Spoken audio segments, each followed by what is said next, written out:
The discussion that we had on Friday, we discussed the minhag, the custom of dipping bread into salt, and the question that's asked is, so does it apply nowadays? Because the Gemara mentioned that a certain rabbi, when he went to the Bei Reish Galusa, he went to this big special important person's house, and the bread, he ate the bread without dipping it into salt. He recited the bracha and ate the bread, but he didn't dip it into salt. And they asked him, what do you mean? Did you retract from your... So the statement was, you're not allowed to even break bread until you have salt. And he went to this Reish Galusa's house, and he didn't demand salt. He just recited the bracha, ate the bread. So they asked him, did you retract? He says, no. He says, this bread, less dain tzarich boishesh. This bread, this does not need waiting for. And the reason was because the purpose of having the salt is so that it tastes better. And this bread was a high quality bread. It didn't need any salt with it, or lifton, which they translate as relish, which means something to eat with the bread. So the question is, so how does that apply to nowadays? Yes, Robert. Yes, the question is that, it's always been explained to me that you dip the challah in salt to remember the destruction of the temple as that reminder. So maybe that becomes the contemporary manifestation of why we dip the bread in salt. Have other people heard that? Because I've always been told that. Anyone else? Anyone heard that? That it's because to remind us of the Beis Hamikdash? No. Rabbi, that was one of my questions. What is the covenant of salt? What does that mean? Right.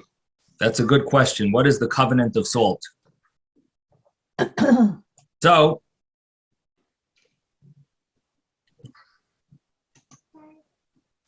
the covenant of salt, we explained, was that when Hashem created the world, so if you remember, on the second day of creation, Hashem separated the upper waters from the lower waters. The problem was that the lower waters complained, and they said, it's not right. You get the heavens, and we are stuck here on earth. You're like, so to speak, closer to the heavenly realms. And the Hashem appeased the lower waters by telling them, don't worry, you will be used on the altar. The salt from your water will be used on the altar. And that was the covenant. And that covenant, that the salt will be used on the altar, applies nowadays. We don't have an altar. It says in the olden days, the altar was what atoned for us. And nowadays, our table atones for us by us having guests at our table. By us giving food to guests, our table atones just like the altar atoned, and by having salt on the table, it symbolizes the altar. The table is considered like the altar, and so just like on the altar, you needed to have salt on all the sacrifices. On our table, we also make sure to have salt, so to emphasize that idea that it's just like the altar. So Tosfos over here brought that idea down. He says that Rebbe Nachum was careful to bring salt on the table, like the Medrash. The Medrash says that when the Jewish people are sitting at their tables waiting for everyone to wash their hands, because we wash our hands before we eat. We wash our hands before we eat bread. So we're waiting for everyone to wash their hands. We're not doing any mitzvah then, because we're just waiting, doing nothing. So that's a time when Satan tries to prosecute us and say, oh, look at them, they're not doing any mitzvahs. So if we have the salt on the table, that salt on the table, it's a protection against Satan. So that's what it says. Now,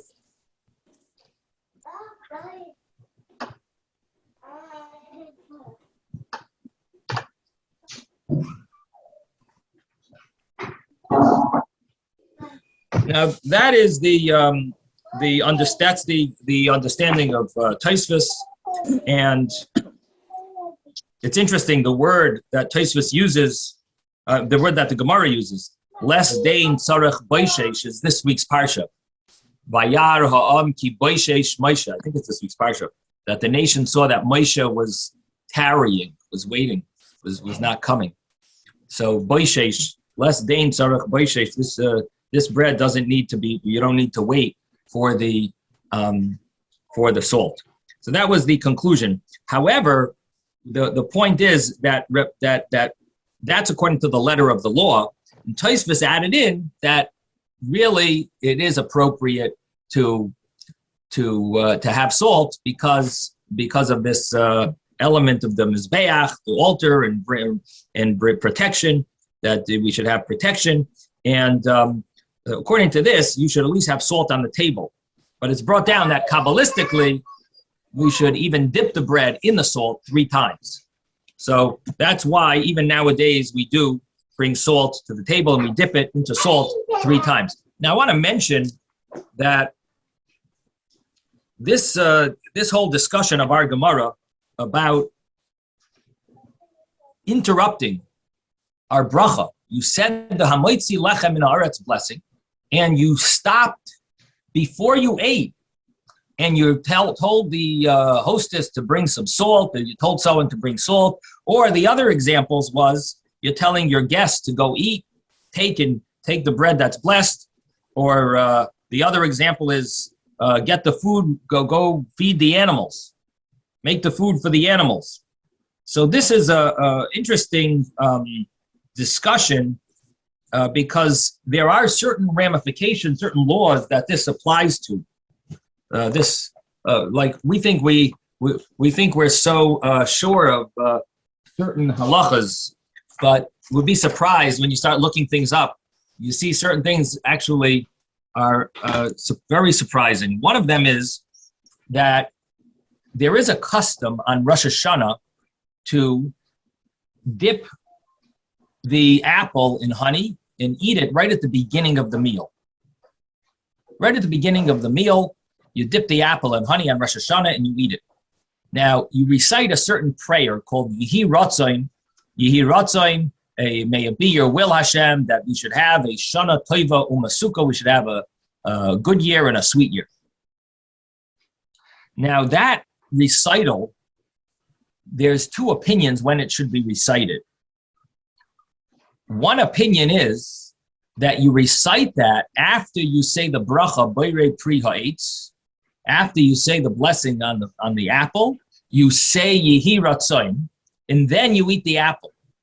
Now, if you tell this to people, tell this to rabbis even, they're going to tell you, impossible. How could you say Yehi Ratzain, make a little prayer over there, and interrupt? You tell this to anyone in the street, for sure, they'll be shocked. What? Is such a custom to interrupt the bracha to recite Yehi Ratzain? Such a custom? Impossible. The bracha, you're making the bracha levatala, you're doing a bracha in vain. But it is a custom. And the question is, what do you people think?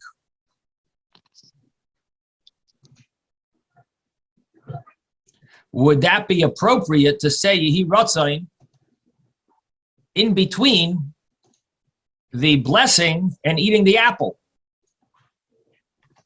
So, believe it or not, it's actually brought in the Magen Avraham and the laws. Why not? You make a leshe basukah also after the bracha. Okay, but Yehi Ratzain, this is some little minhag. This is that you would say is maybe the takana. I don't know. You could see. I know they bring that example. They do bring that. But Yehi Ratzain milfanecha it definitely raises some eyebrows. It sounds like a little, it sounds like additional minhag, type of thing to do. Do it afterwards. What are you interrupting the bracha? It definitely sounds questionable. If it was a bracha, I could understand it. We say shachiyanu, we say leisha basukah, we say, there is maybe that's takanas chachamim. You know what I mean? This sounds like some minhag or something, that they're doing for Rosh Hashanah. So Rabbi, you mean just the 2-3 words, Yehiratzon, or a whole prayer? It's about 8 words, yeah, whatever it is. Yeah. It's a prayer, okay. It's a little prayer that it sounds like additional thing that people chose to recite, for a good mazel, but it doesn't sound like it should be interrupting the bracha. At least anyone I've ever mentioned it to have always been a little shocked but this is a Magen Avram, and it says over here that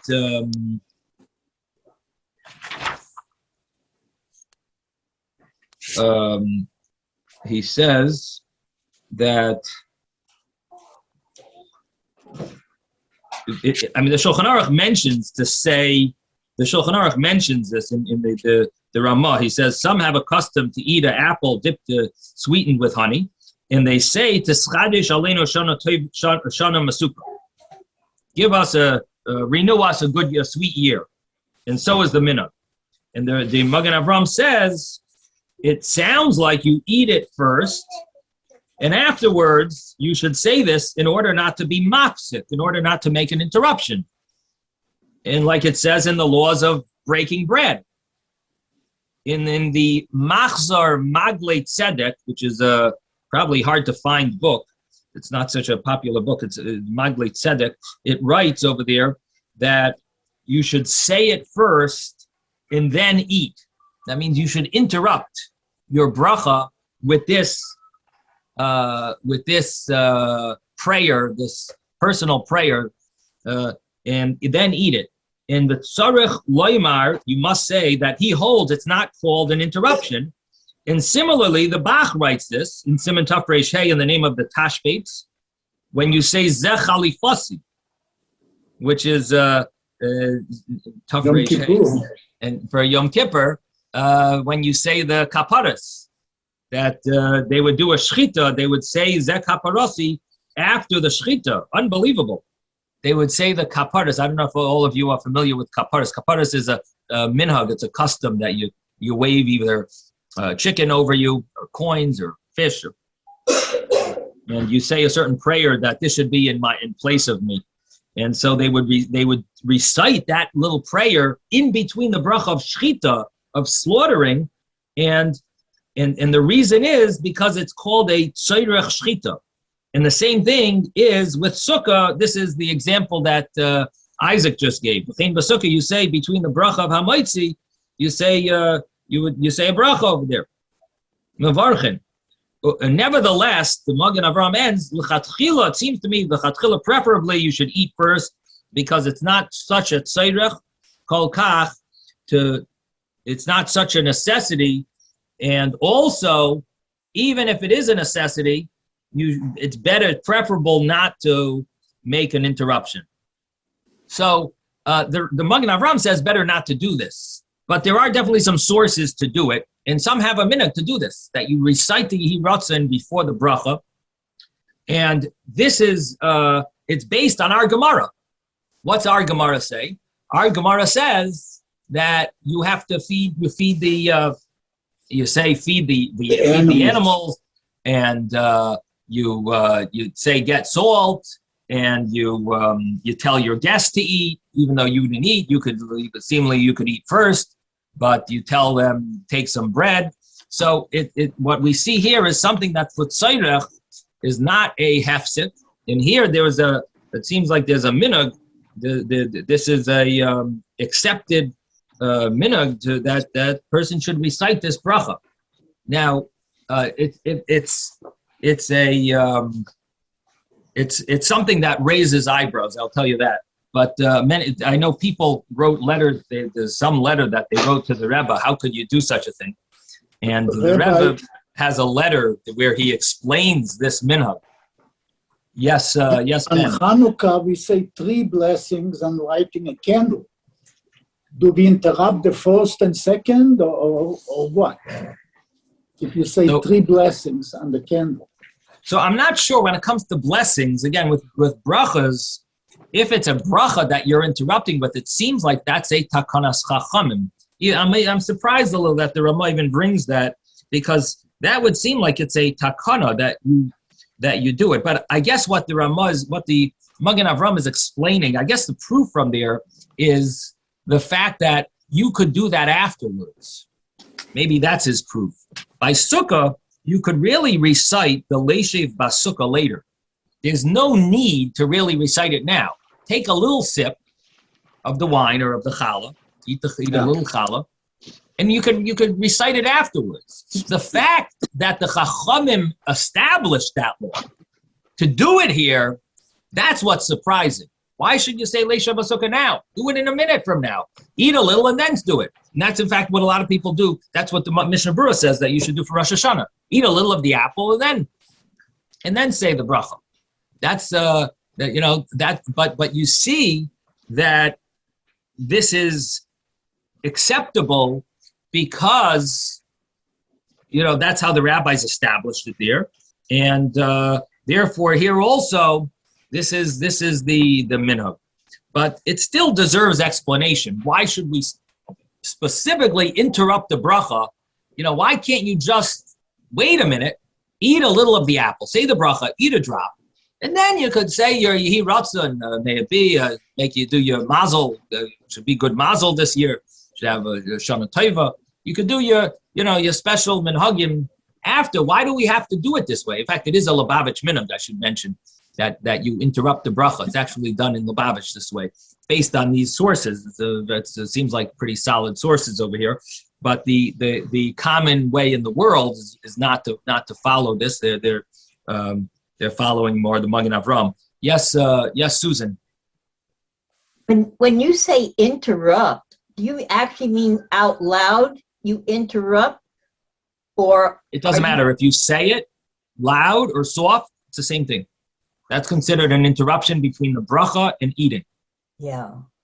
It could be considered interruption. Depends on, and the same thing as our Gemara. It doesn't matter. You scream the words "get salt" or "bring salt," or you don't, so you say it softly. It's the same interruption. I see. Wow. So they asked the Rebbe, how is it possible you have a minhag to before you eat that you say Yehi Ratzon?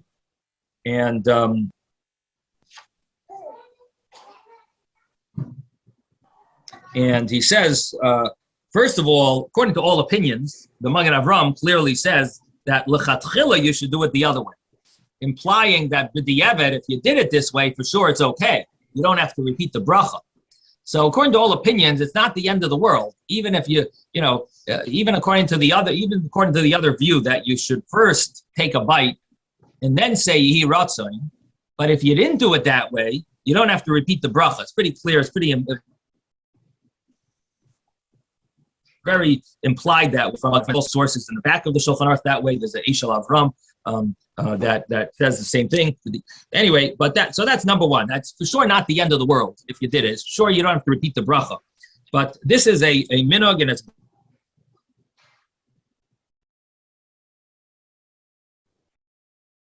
so I was mentioning this minhag and the source. So there's a Kabbalistic source brought in the Sdei Chemed, which is a Sephardic great scholar, and the Rebbe tries to bring an explanation according to the revealed Torah called Nigla, that the Hiratzain is specifically connected to the it should be specifically done then. It's similar to the idea of connecting a prayer like Tefilas Haderech with a bracha next to it. And you want it to be as close to it as possible. The prayer should have a bracha next to it. It's called a bracha hasmucha lechaverta. And so the Yehi Ratzon similar to Tfilas Haderech, that it's better to have a bracha with it, and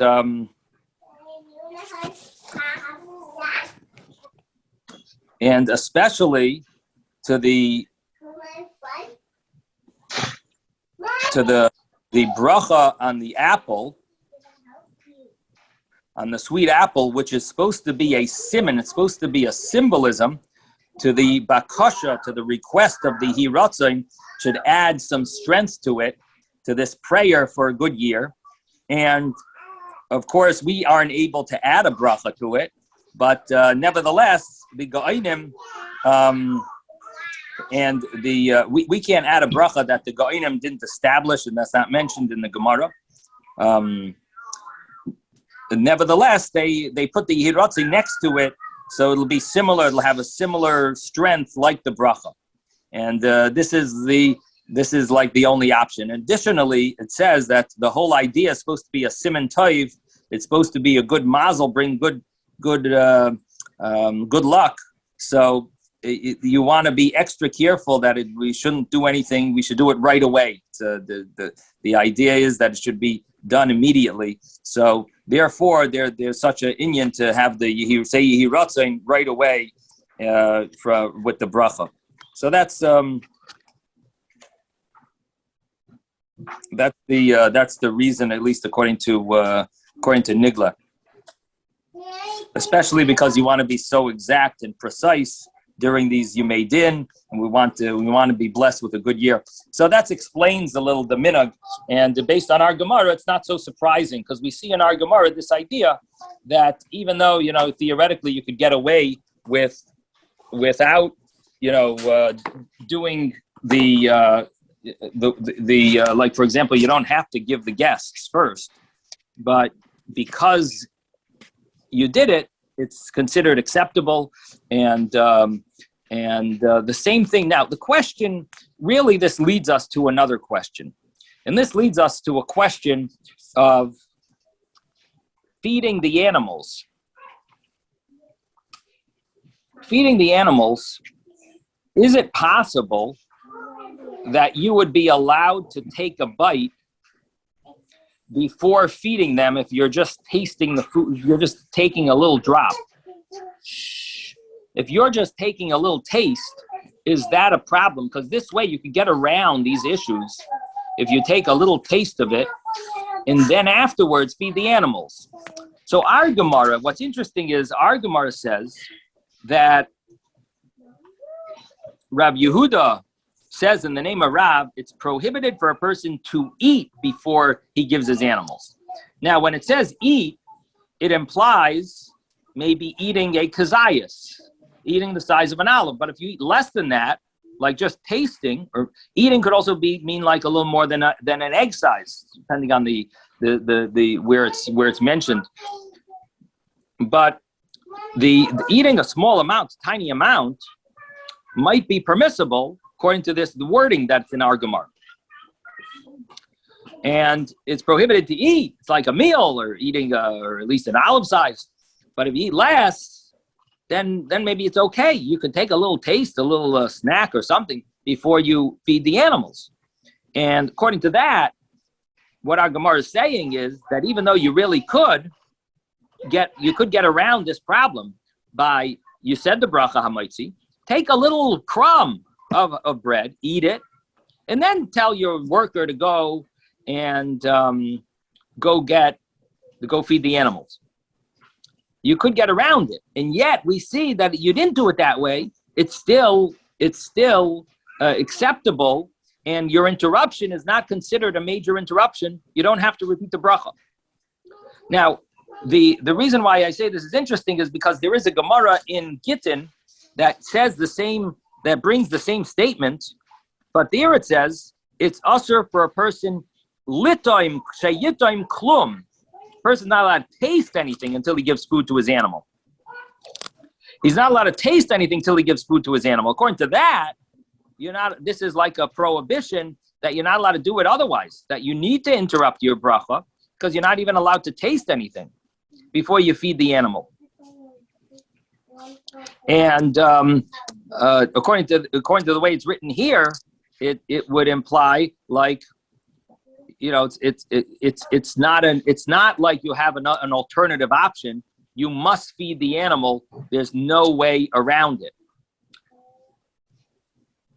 There's no way to do this right. You have to interrupt your bracha in order to feed the animal. Now, the question is, which Gemara do we follow? Because it seems like it's a contradiction in Gemaras. Our Gemara says it's prohibited to eat. That Gemara says prohibited to taste anything. So there is a rule. There is a rule in Brochos that we follow the main location of it. That's if there's ever an issue of we have two different versions. We follow where it's its main place. That's where they would more exact when it's quoted. And the main place of the laws would be the laws of brachas versus the laws of divorce. In other words, this statement is mentioned in the laws regarding the laws of divorce, and it mentions over there it's prohibited to taste. But our Gemara, it's the main location of it, and therefore our Gemara would be more exact, more precise. And therefore, our Gemara says you can't eat before feeding your animal, would imply that maybe you would be allowed to taste before feeding the animal. But this is not so simple. It is discussed further. And I do need to do a little more research and just see what their final conclusion is. But I know these are the issues that they bring up regarding feeding, regarding interrupting by feeding an animal, and if one is allowed to even taste before or not. So we'll have to look further into it. Now, I do also want to mention that the reason why we don't eat before feeding the animal, as we mentioned, of course, tsar bali chayim, it's considered a something painful to the animal, that you're not allowed to cause pain to any living being, any living creature, and the Sefer Charedim, which was a great Kabbalist, he brings a story in his generation. He lived in the time of the Ari HaKadosh, and that the Ari HaKadosh looked at a certain student of his, and he told him, on your face, I see that there is a sin that you're causing pain to animals. This is what the Ari told one of his students. I see on your face that you have a sin of causing pain to animals. And so that student was very pained and until to look into, figure out how could he be causing pain to animals. So he looked into this until he realized that his wife would not feed the chickens in the morning. She would just let them go on the courtyard and in the street, and they would peck over there. And then he told his wife, this student, he said, make sure to actually feed them and every morning. And after he fixed the matter, the Ari didn't know that he had fixed this matter. And the Ari looked at him and said, your sin has been removed from you. And then he told him the story. And so that's the idea of, and then he brings that this is the idea of going in Hashem's ways, just like Hashem is merciful. And it says, V'rachamav al kol ma'asav, his mercy is on all his creations. So the same thing is we have to follow that. We're not allowed to cause any pain to animals. Now, there is another interesting interpretation, very interesting. There's a story, it brought in a medrash.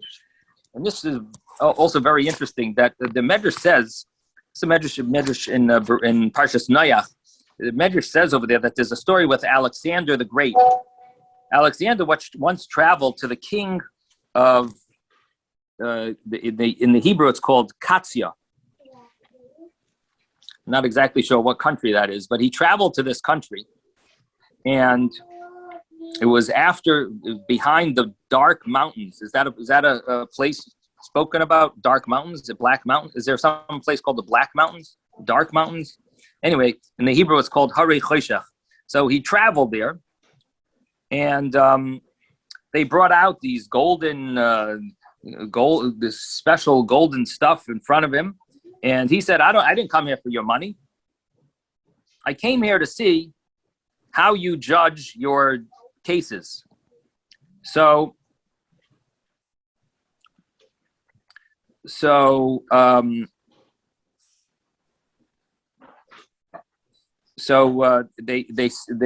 they brought him to a case that was being judged, and one day, one person came, and he was angry at his friend. He was bringing his friend to judgment. He said, "This man sold me some type of a broken down ruin, and I found in it something very precious, and I want to give it back to him because he only sold me the ruin, and he didn't sell me this precious gem." And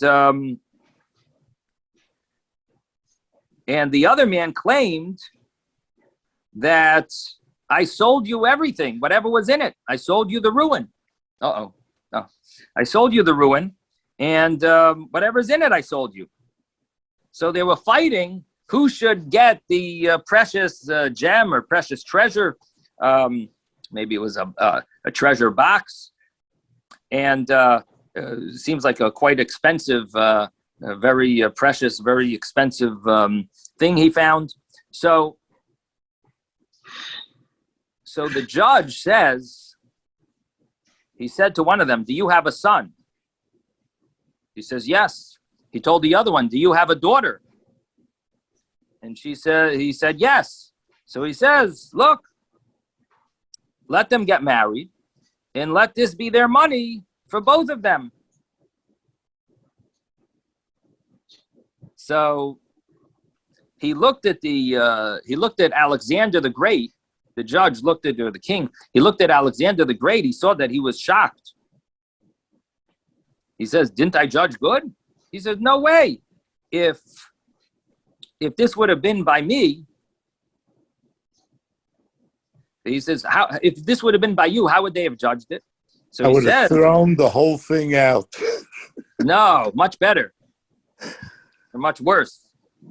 I would have killed this one and that one, and I would have taken the money of both of them and said goodbye." So either the king of this or the judge, he said to Alexander, he says, "Is there rain? Does rain fall in your land?" He says, "Yes." "Does the sun is gabchen shimsha denach?"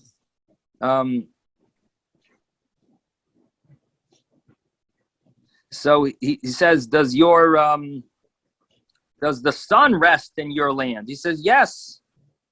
So he says, "It's not, you should know that it's not in your merit that it rains, and it's not in your merit that the sun rests. It's in the merit of the animals that in your land there's rain and there's sun." As it says, "Adam uvehema toishia Hashem." Man and animal Hashem saves, and that means that Hashem saves the person in the merit of the animal. And that is a very powerful medrash about how some places the merit of rain is really only because of the animals. That the people don't deserve the rain, and the rain is really in the merit of the animals. And that would be a reason why the animals deserve the food first. Because the rain that makes the food, so if you base it on this medrash, the rain that causes the food to grow is all in the merit of the animals. We're going to taking the food first. It's all in their merit. and therefore we should feed them first. Now, what they also say is this would be a reason why you're allowed to drink before giving to drink the animals, because water doesn't say is in the merit. Water that's from the ocean, that's not in the merit. The water it's not in the merit of the animals. The food that grows from the rain, that's what's in the merit of the animals. And therefore, drinking wouldn't be a problem, but eating would be a problem. Yes, Ben.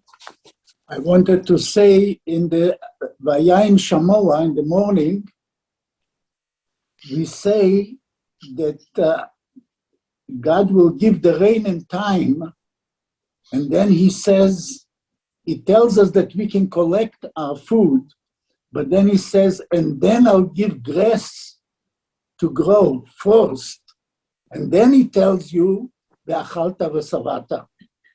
Right. So the Gemara brings So he that. wants to make sure that the animals have the grass. Then you can eat. Yeah. So the Gemara brings that it says that pasuk. Our Gemara that brought. Oh, I didn't see that. What page are we on? Mem? 40A. 48, yeah. Amar Rabba, So right before Amar Rava, Amar Rav. it says Amar Rav Yehuda Amar Rav. Asur la'adam sheyechal, prohibited for a person to eat before he gives his animal food. As it says, and afterwards, v'achalta v'savata. Yeah. Okay. So that's another explanation of why we shouldn't eat before food. Before feeding the animals. Before feeding the animals, excuse me.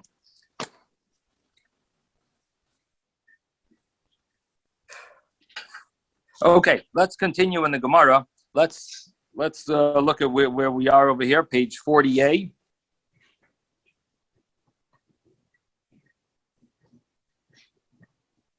Let's start at the two dots. The two dots, which is about 8 lines down from the top of the page. By the way, I can't see everyone, so if you, because I'm on my phone, so if anyone has a question, you can just speak up. Amar Rava Bar Shmuel. Rava Bar Shmuel says, Mishum Reb Chia, in the name of Reb Chia, the person who breaks bread is not allowed to break bread until he brings salt or relish in front of everyone.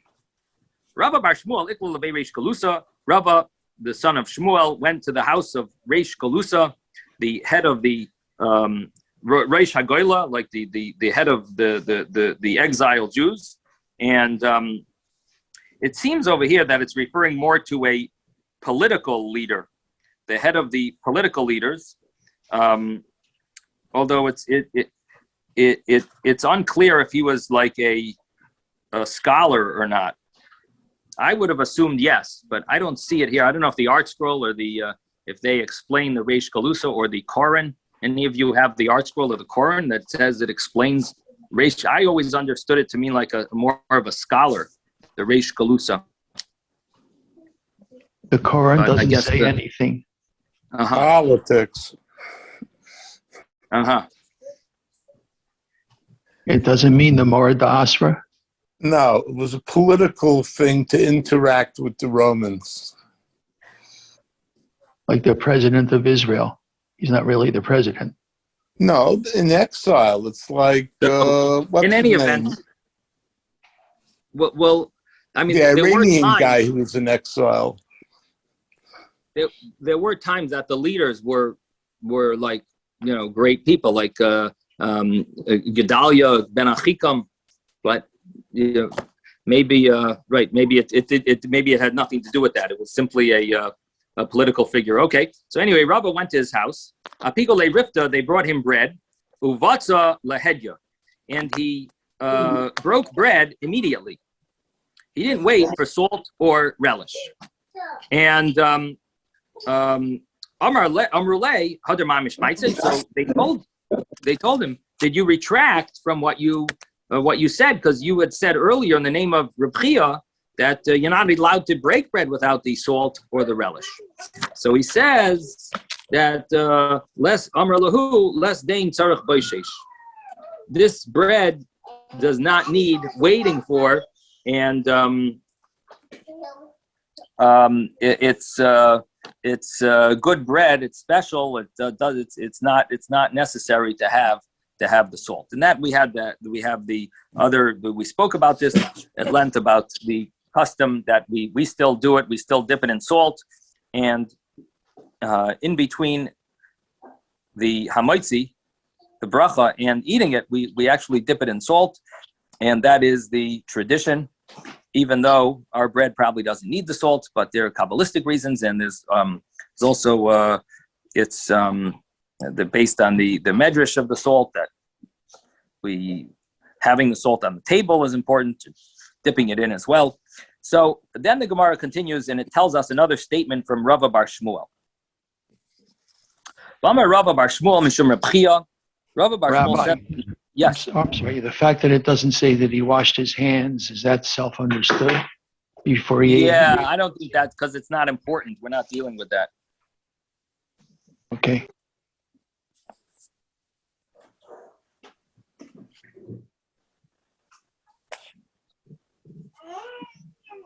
Now, the next Gemara talks about, it's an interesting thing that although we speak, we always tell everyone not to speak lashon hara, not to gossip, but at the same time, we also, the other side of the coin is you're not supposed to do things that could create questions. You're not supposed to do things that people might gossip about. So on the one hand, we don't want anyone gossiping. On the other hand, when we tell you that you shouldn't be gossiping, on the other hand, we also say don't do things that people might cause people to want to gossip, and people will say things that are negative and inappropriate. One of those things is that we're always worried that a person might cause people to think of his family as mamzerim, people that are inappropriate. And how would someone be a mamzer? A mamzer is created illegitimate. How do you have an illegitimate person? When a woman has relations with a different man after she's married to one man, she has relations to another man.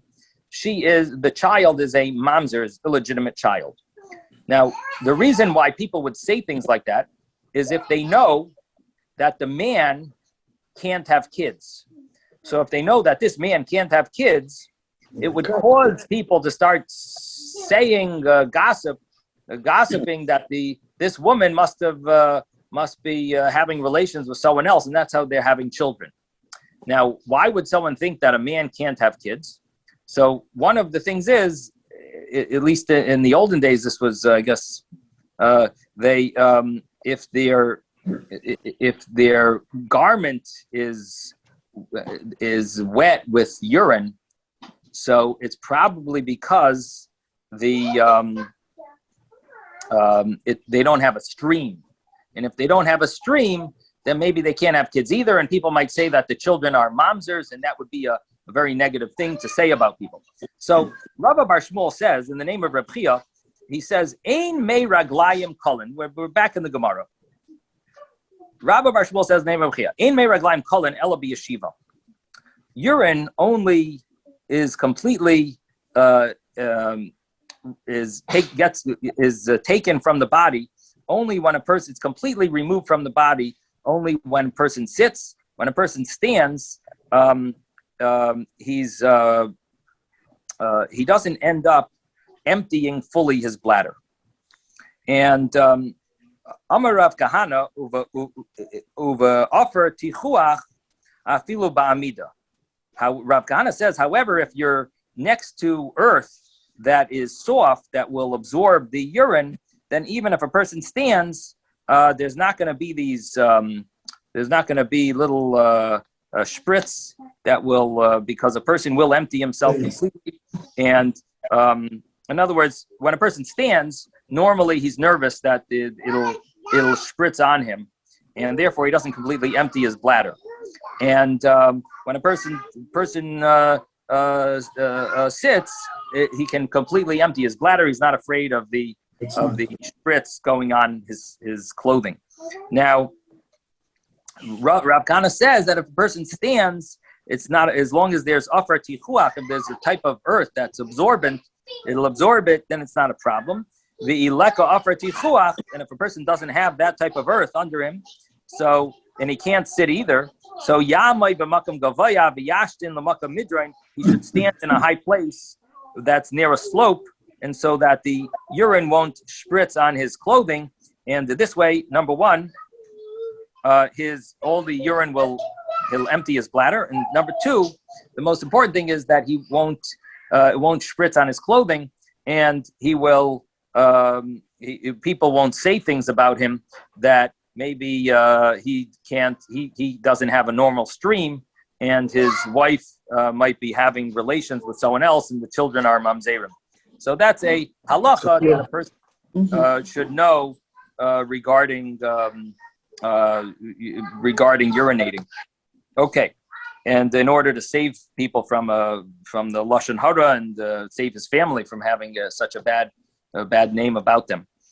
The next Gemara, Vamar Rava Bar Shmuel, Mishmeid Reb Chia, another statement from Rava Bar Shmuel in the name of Reb Chia. Achar kol achilascha achoil melach. After all you're eating, you should eat salt. V'achar kol shtiyascha shtei mayim. And after all you're drinking, you should drink water. V'iyata nizak, and you won't be damaged. You won't be unhealthy. So these are two things for health reasons. Tanya nami hachi. We also have a brisa like this. After all you're eating, you should eat salt. And after all you're drinking, you should drink water. And you won't be unhealthy. It's healthy to do that. Tanya idach. We have another brisa. If you ate all types of foods, you didn't eat salt. Shasa kol mashkin shasa mayim, and you drank all types of drinks, but you didn't drink water.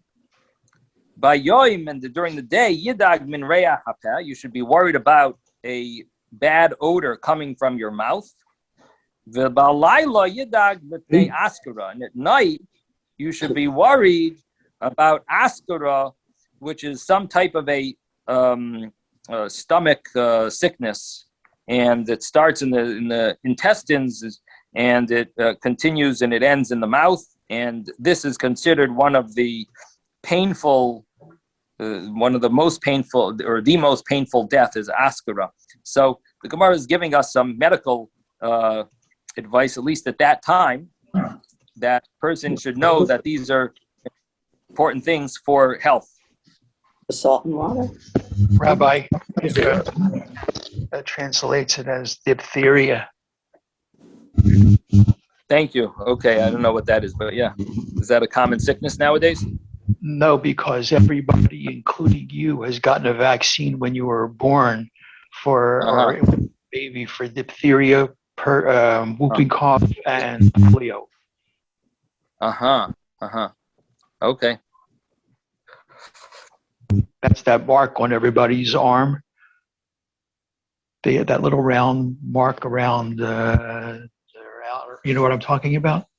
Most everybody in the United States has a mark on their arm that shows that they got this vaccine that protects against polio, diphtheria, and really? We have a mark on our arms? Yeah. Wow, I didn't know about that. Okay, that's interesting. So you can tell who's American by just looking and seeing if they have a mark on their arm? I used to see a mark, but lately I don't see it. But maybe lately they don't use those shots. I don't know. You might need a new shot then. I thought the mark was from smallpox vaccine. Maybe it's the same. Maybe it's interesting. I didn't know we have a mark. That's interesting. All right. So Used to have it. in any event, the question is then, according to that, nowadays should we be worried about these things? Should we have to drink a lot? Here it says you got to make sure to, in the next Gemara also, Tanu Rabbanan, the rabbis learned, makbe achilase b'mayim, a person who he waters his food with water, means he drinks a lot after he eats. So, Einai bali de choyle ma'ayim will not come to to intestinal sickness. Bekama, how much water should a person have? Amar Rav Chizda, kitoin lapas, a certain measurement, kitoin, certain like pitcher for a loaf of bread. So that's the amount a person should have. Now, in those days, the foods did not have salt. So nowadays, the salt part doesn't really